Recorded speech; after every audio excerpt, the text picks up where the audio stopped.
যেভাবে শেখাচ্ছ বাচ্চাদেরকে, আগামী দিনে অবশ্যই এরা ভালো প্রযোজনায় অংশগ্রহণ করবে এবং ভালো প্রযোজনা দেবে আমাদের জন্য। খুব ভালো, চালিয়ে যাওয়া হবে।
ভালো হয়েছে, এদের অভিনয় খুব সুন্দর হয়েছে, ভালো হয়েছে বাবা।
এরকম মেসেজ দেওয়ার জন্য, কারণ এরকম তো সাধারণত হয় না, অন্যরকম নাটকই দেখি। এটা যদি একটা মানে মানুষের মধ্যে যদি সচেতনতা জাগে, তো সেটাই আপনাদের মেসেজটা সার্থক হয় সেখানে।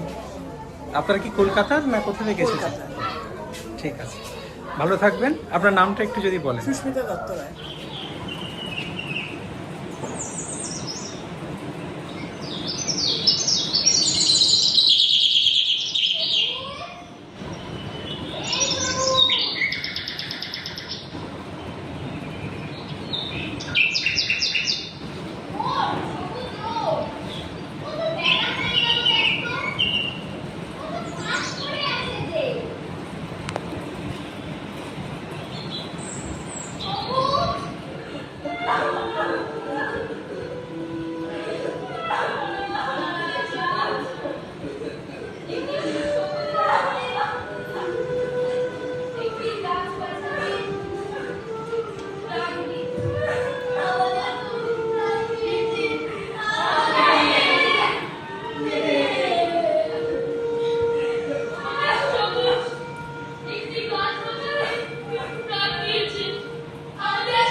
তোমাদের নিজেদের পরিচয় করে দাও। বাবু নাও প্রথম। নমস্কার, আমার নাম রাজশেখর কুমার। নমস্কার, আমার নাম সুবিজয় মল্লিক। নমস্কার, আমার নাম শুভম সিং। নমস্কার, আমার নাম সুবীর সর্দার। নমস্কার, আমার নাম বিশাল পান্ডে। নমস্কার, আমার নাম সুকন্যা পাত্র। নমস্কার, আমার নাম তিথি দাস। নমস্কার, আমার নাম শিবা সর্দার। নমস্কার, আমার নাম সুদীপ্ত মণ্ডল। নমস্কার, আমার নাম জ্যোতিদা। নমস্কার, আমার নাম খুশি নারী। নমস্কার, আমার নাম আদিত্য দাস। নমস্কার, আমার নাম অর্ঘ মণ্ডল। বলুন খুব আপনি সুন্দর বলুন। নাটক, বক্তব্য তো ভীষণ ভালো। পরিবেশের ওপরে পুরো নাটকটা দেখলাম, বাচ্চারা প্রত্যেকে ভালো অভিনয় করেছে এবং জোরালো বক্তব্য আছে যেখান থেকে আমরা কিছু শিক্ষা নিতে পারি। আমাদের নেওয়া উচিত, পৃথিবীকে বাঁচিয়ে রাখতে গেলে সবুজের প্রয়োজন। সবুজকে যদি আমরা মেরেই ফেলি তাহলে আমরা বাঁচবো কী করে? আমাদের বাঁচার প্রয়োজনে সবুজকে বাঁচিয়ে রাখার প্রয়োজন, যে কথাগুলো আজকে বাচ্চারা জোর করে বলে গেল, আমাদের শিখিয়ে গেল। ধন্যবাদ। আপনার নাম আর দলের নাম। প্রদীপ গোটা চন্দ্রদীপ নাথ। চন্দ্রদীপ নাট্যদল সম্পাদক।